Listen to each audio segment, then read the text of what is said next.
Hola chicos, Historia del Arte y de la Cultura 118. Bueno, vamos a ver si la Edad Media se despierta, si la Edad Media empieza a tener luz. Dice, la economía y la cultura en los últimos siglos medievales. En los últimos siglos, aquí nos dice del 11 al 14. En primer lugar, vamos a ver la formación y desarrollo de las ciudades. Las ciudades que ya hubo durante el Imperio Romano, pero que con la Edad Media desaparecieron, no ofrecían ninguna seguridad.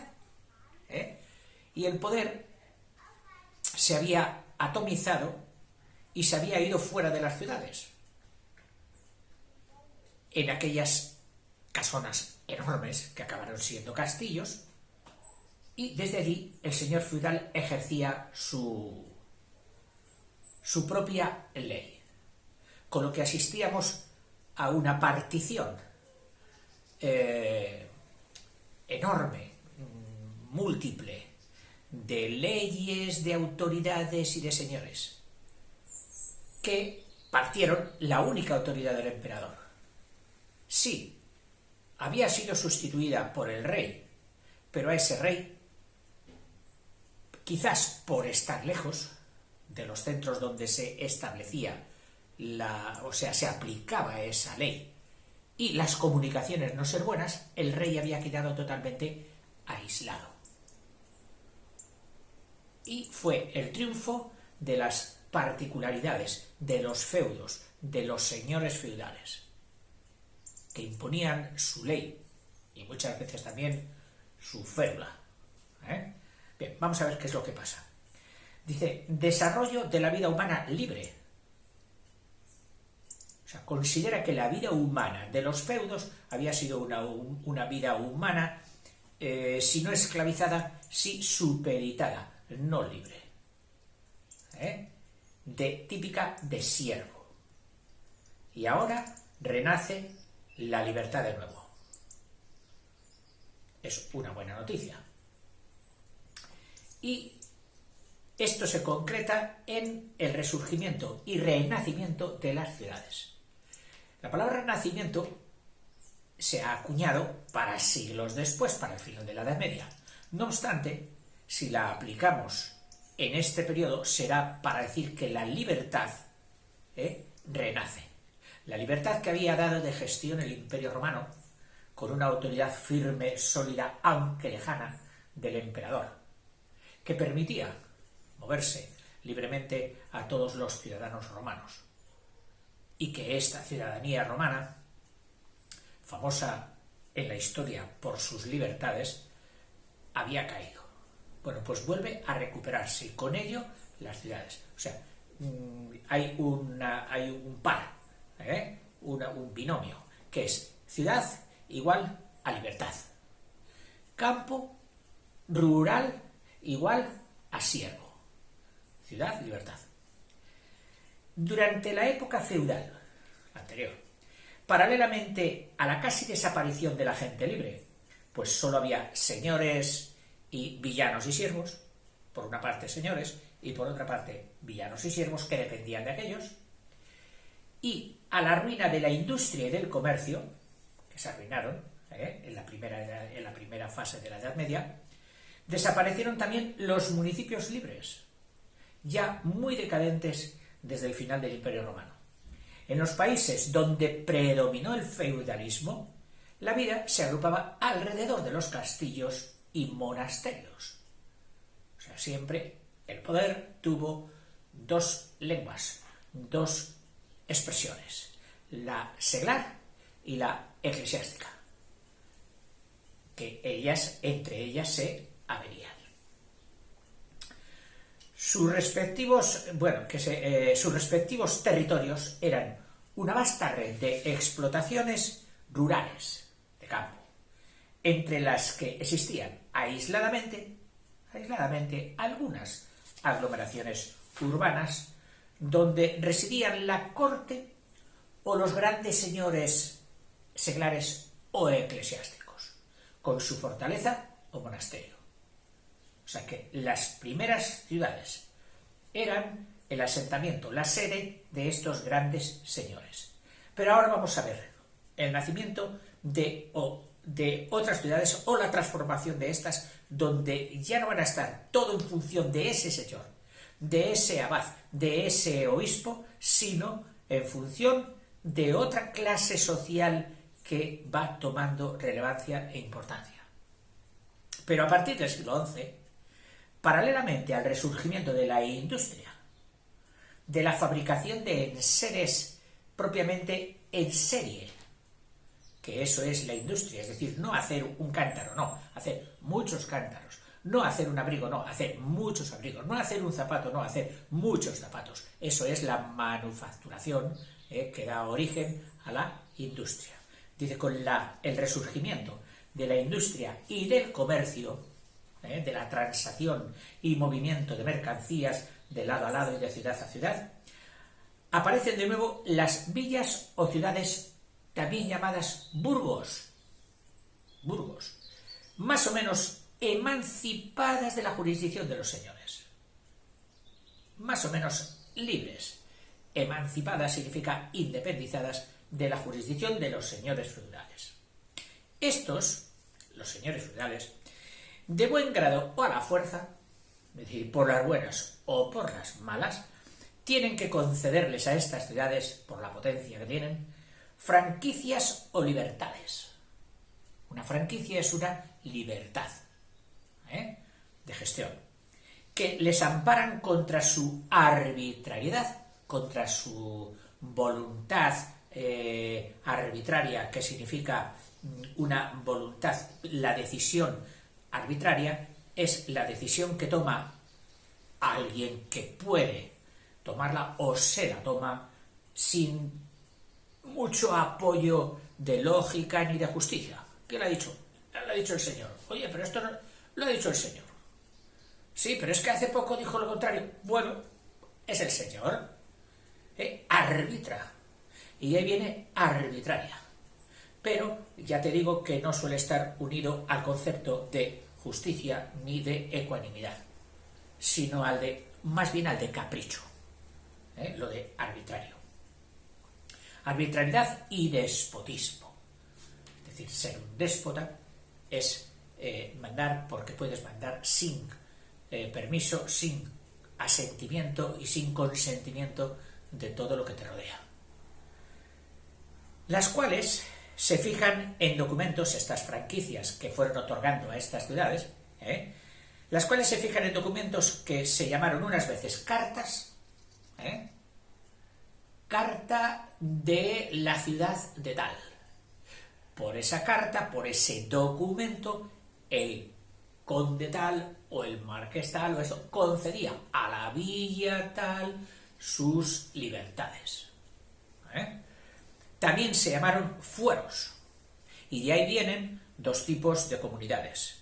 Las comunidades llamadas, o ciudades llamadas francas, que significaba liberadas, o aforadas. Aforadas que viene de la ley que se les había concedido, de los fueros. Y en las regiones de mayor actividad y riqueza, los habitantes de las ciudades consiguieron, generalmente por las malas, no por las buenas, es decir, plantando cara al Señor, generalmente por la violencia, por la guerra, independizándose completamente o por completo de la jurisdicción señorial. Consiguieron el derecho de gobernarse a sí mismos. Ojo, no totalmente independientes, sino bajo la tutela del rey, bajo la tutela real. Fíjate, aquí estaba el señor feudal,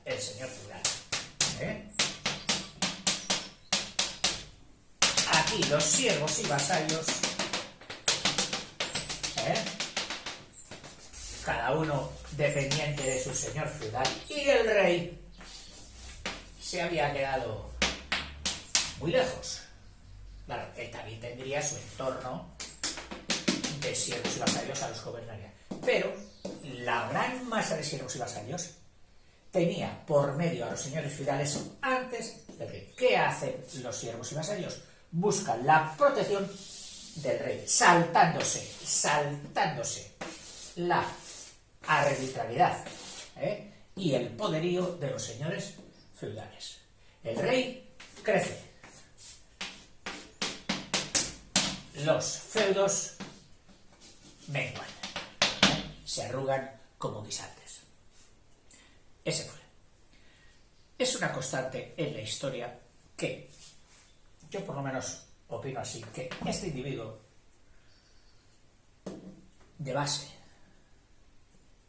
de clase humilde o de clase media, al estar en una colectividad, tiene que cooperar a las estructuras comunes, públicas, medios, administración, etcétera, enseñanza, todo. Y por lo tanto, tiene que pagar parte de sus pertenencias, que son los impuestos. Claro. Puede pagárselos a alguien muy cercano, de distancia corta, como sería un señor feudal, o puede pagárselas a alguien lejano, como puede ser una administración central, un rey, un gobierno, etc. Muchas veces se puede pensar que si el poder de distribución de este dinero recogido de los impuestos está cercano, conocen más las necesidades, que si estás más cerca y vas a recibirlo antes, que si lo que tú das no va a pasar a otros. Cuanto más cercano esté la autoridad, a mí particularmente me gusta menos, me gusta ser libre. Y entonces digo, si yo soy el ratón, quiero tener el gato muy lejos. Sí, no podré hacer que no sea gato, que no ejerza de gato, pero lo quiero tener muy lejos. No quiero tenerlo cerquita, y por otra parte, el dinero. Por cuantas más manos pasa, más se pega. El dinero se queda pegado en las manos por las que pasa. Lo de pegado se le puede dar muchas características diferentes mediante administraciones, se multiplican las estructuras administrativas y se va quedando por ahí el dinero. En fin, esto fue lo que pasó y de ahí provino la libertad. Se marchó el siervo, el villano, y aparece el ciudadano de ciudad libre.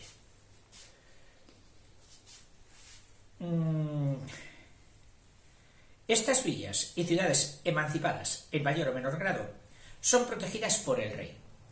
Y en ellas busca amparo, mucha gente busca estas ciudades, buscando amparo, queriéndose liberar de las duras condiciones del trabajo de la tierra. Dejar el arado y marcharse a la ciudad. Allí se convierten en artesanos que elaboran, que curten el cuero, que tejen, todo tipo de... que hacen objetos de alfarería, de madera, carpinteros, etc. Se convierten en artesanos o en comerciantes, constituyendo una nueva clase social.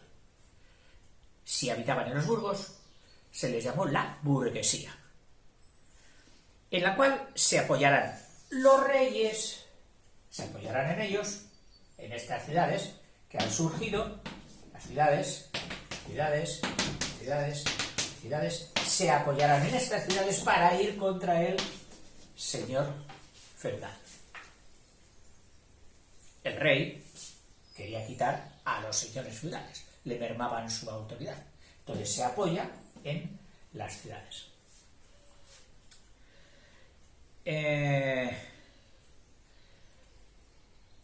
Paralelamente a la revolución comunal, que así se llamó, o liberación de los municipios, y al resurgimiento de la industria y el comercio, tiene lugar la emancipación de los siervos. Claro, estos aires de libertad que fueron ya, que disfrutaban en las ciudades, se extendieron.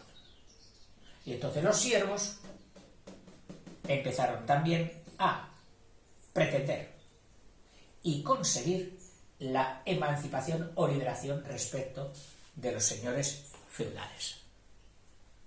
Pretendían imitar a la libertad que ya se tenía en las ciudades. Los cuales pudieron comprar, eso sí, no gratis, comprar su libertad. O bien la adquirieron, o por libre consentimiento del señor, que les decía, sí, vale, os concedo vuestra libertad.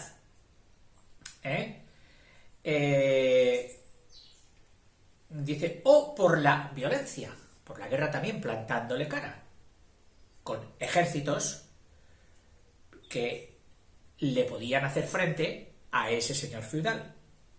O, aumentando con ello la gente libre que sólo dependía ya del rey y que vive en las ciudades o en villas, que podíamos llamar así al fenómeno de las ciudades, al fenómeno ciudadano de segunda categoría, primera categoría ciudades, segunda categoría villas, donde se daba el mismo fenómeno de emancipación y de florecimiento de la industria y del comercio que en las ciudades. También emancipadas de la jurisdicción señorial. El fenómeno de las grandes ciudades que todavía hoy lo siguen siendo o son esas ciudades maravillosas, llenas de monumentos antiguos que tanto encandilan al turismo, a todos, porque son preciosas. Si bien durante el siglo XI ya se organizaron muchas villas y ciudades como municipios libres, las ciudades alcanzaron su esplendor entre los siglos XII al XV. O sea, el movimiento, el esplendor de las ciudades del XII al XV. Liberadas de la dependencia de los señores y bajo la débil tutela, débil patrocinación o patronazgo de los reyes, se desenvuelven con plena libertad, alcanzando riqueza y cultura y saber. Las más grandes, populosas y ricas fueron las ciudades mercados, las ciudades donde se llevaban todos esos productos para ser vendidos, exhibidos y comprados por las grandes multitudes, que estaban emplazadas en el término o a lo largo del cruce o en el cruce de las grandes rutas comerciales, tanto marítimas como terrestres, la mayoría de las cuales eran a su vez sedes de las prósperas industrias. Tal fue el caso de Pisa. Aquí destacan mucho las ciudades italianas de Pisa. Luego Venecia, que ya hablaremos del fenómeno de estas ciudades-estado italianas, que claro, en aquel tiempo no se llamaban italianas, eran ciudades-estado, tenían plena naturaleza. Luego Génova, en Francia Marsella, estas tres son de la península itálica, Marsella, Barcelona, en España, en Francia y en España, Barcelona. Después que rivalizaban, estas rivalizaban en el comercio mediterráneo, así como, o sea, estas rivalizaban en el mar, en el comercio mediterráneo, así como había otras de interior que luchaban por la preponderancia, pues, de las rutas interiores del comercio. Entre ellas, las más importantes, Milán, en el norte de Italia, Augsburgo,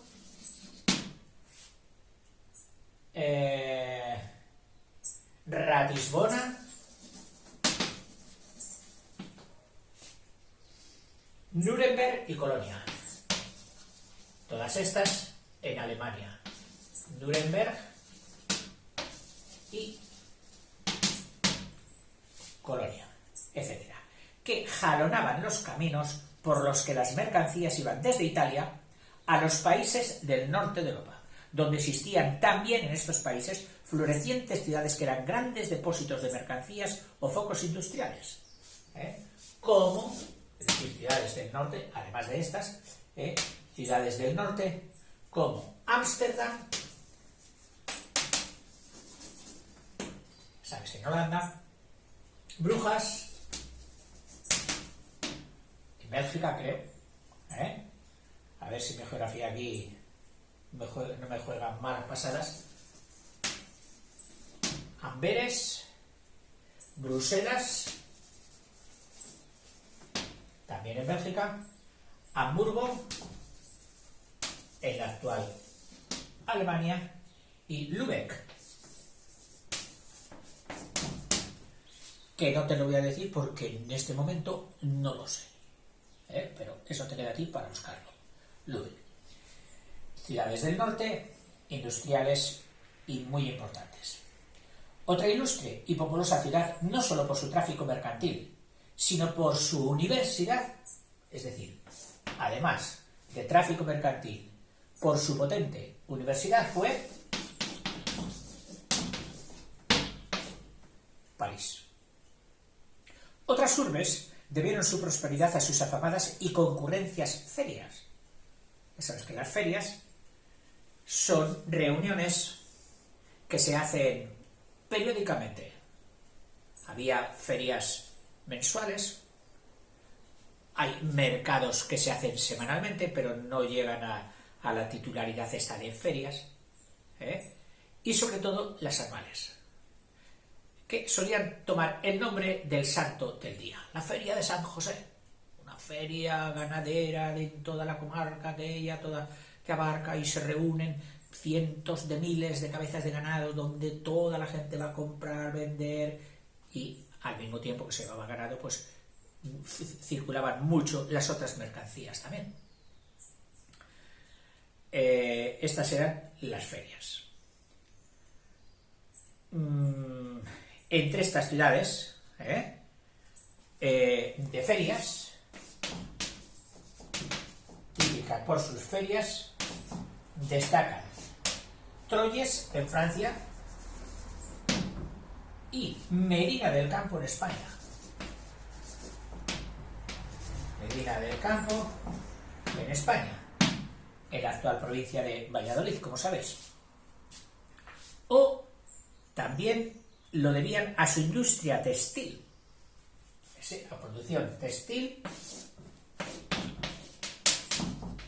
y bancaria, como Florencia.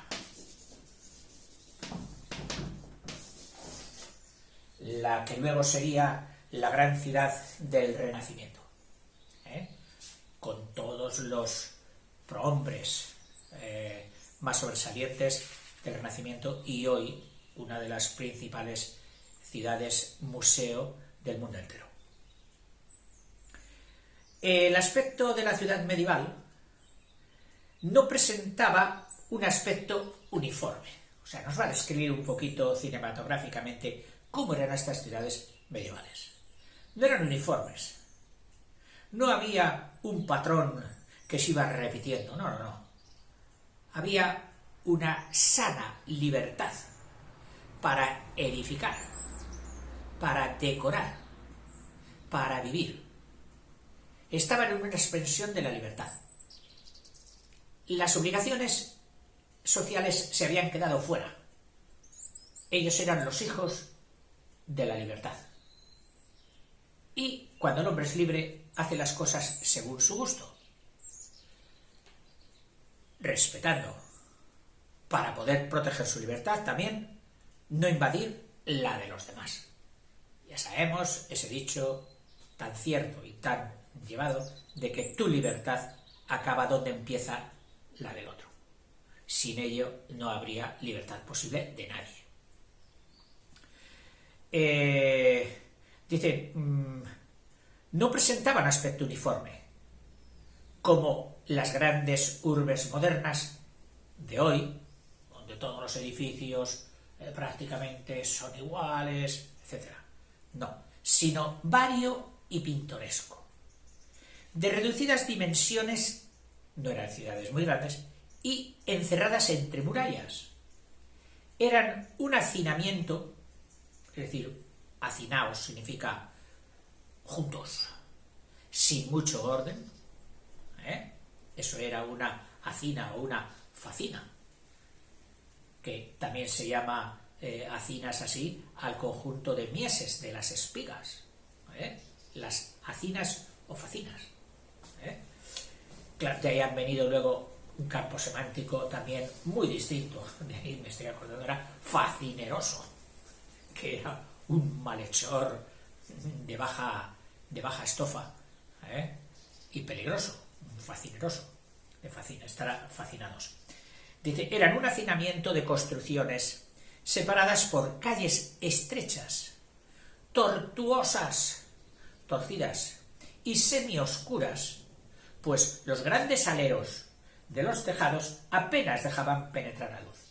Aquellos aleros que normalmente pues sirven para que las aguas caigan lejos de los cimientos y no los vayan horadando, que es lo que realmente hacen. Entonces estos aleros prácticamente se juntaban con los de la casa de enfrente, total que la luz del sol chocaba con los aleros y daba una oscuridad a la calle. Hay que recordar también que el frío siempre ha sido un enemigo del hombre y el calor. Entonces, estos aleros procuraban sombra en verano, cuando había mucho calor, cuando el sol quería ahí calentar en demasía la ciudad, y también servían para que el calor de la ciudad retenido no escapase en los días fríos. Alguno habría dicho para que el frío no entrara, pero bueno, físicamente ya sabemos que no es que el frío entre, es que el calor sale. O sea que esos aleros protegían ambas cosas.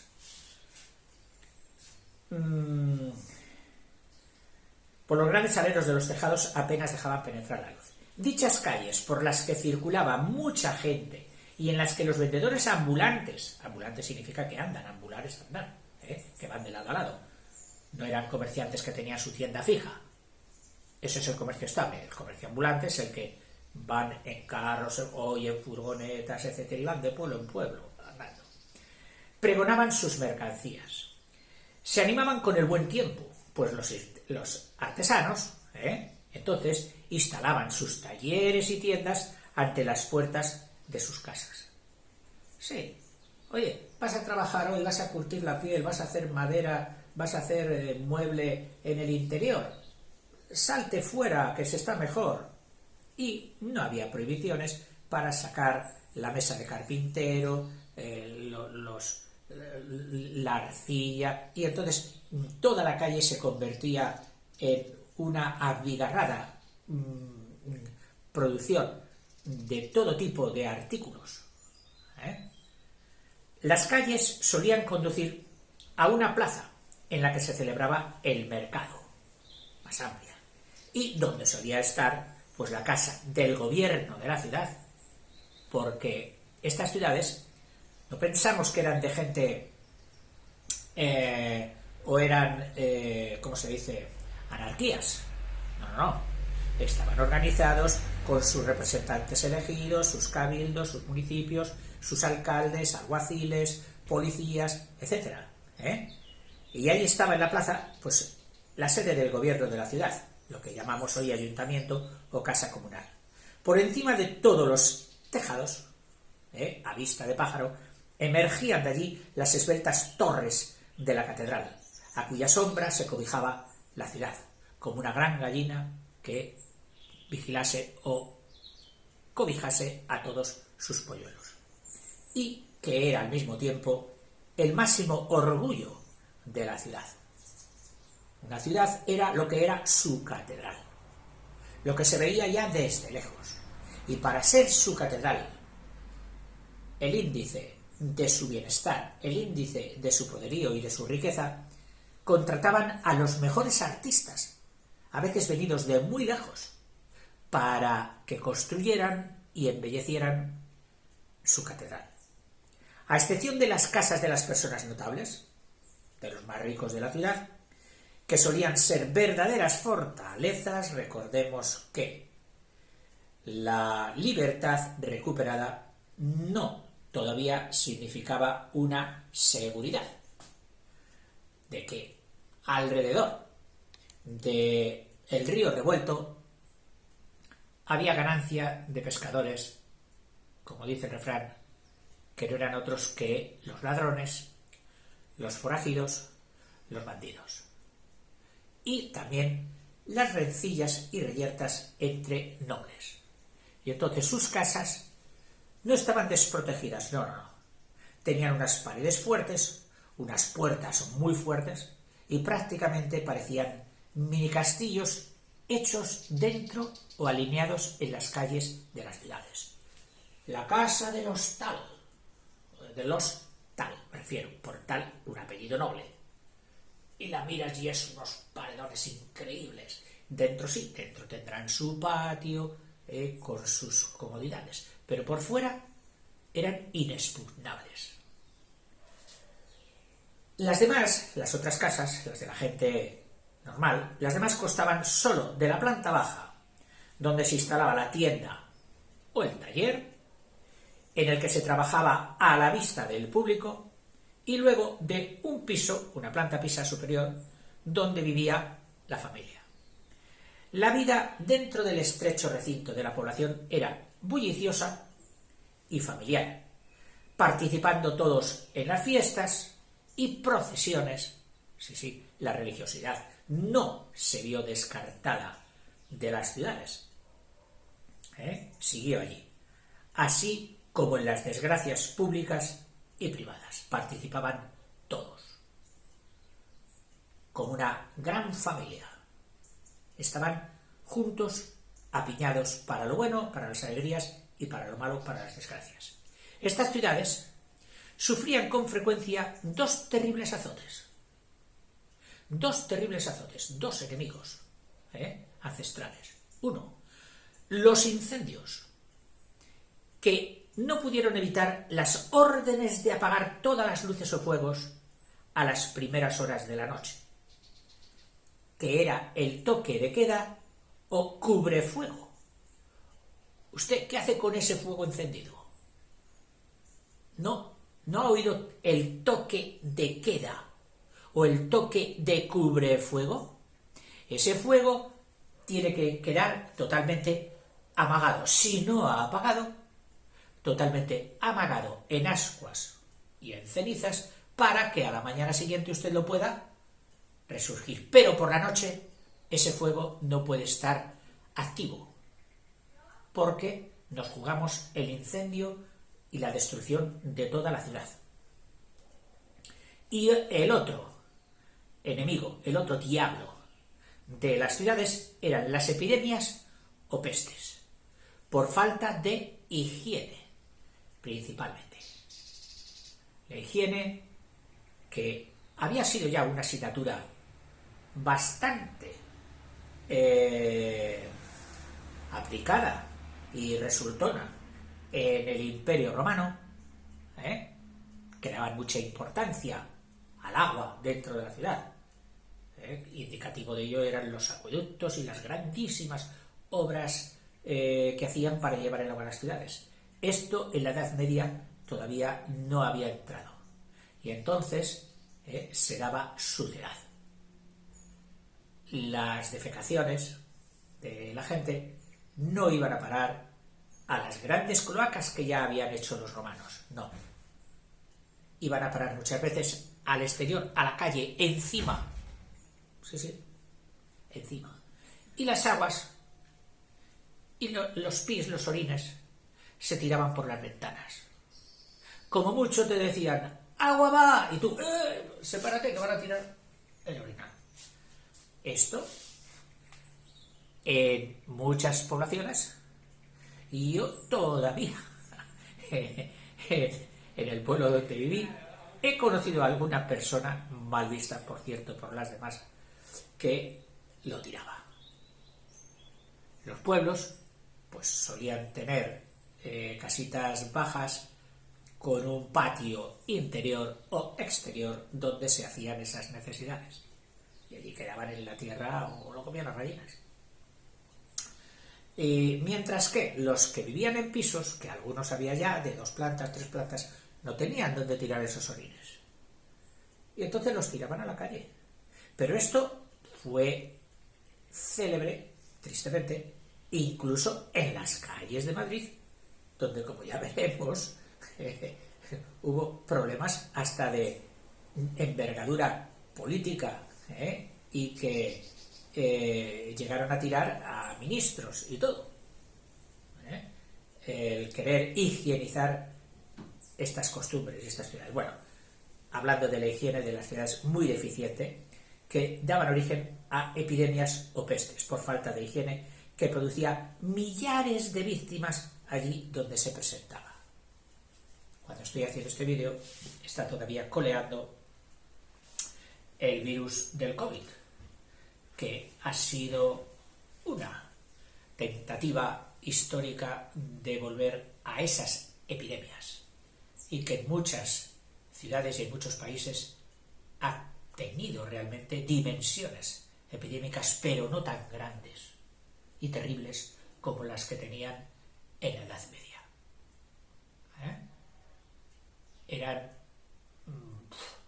y ya no solo diezmaban las ciudades, es decir, mataban a la 10ª parte de la población, sino todo lo contrario.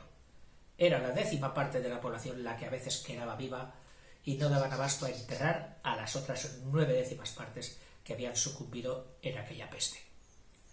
En fin, seguiremos luego en otro vídeo más brevemente con el resurgimiento de la industria y el comercio. Hasta luego, chicos.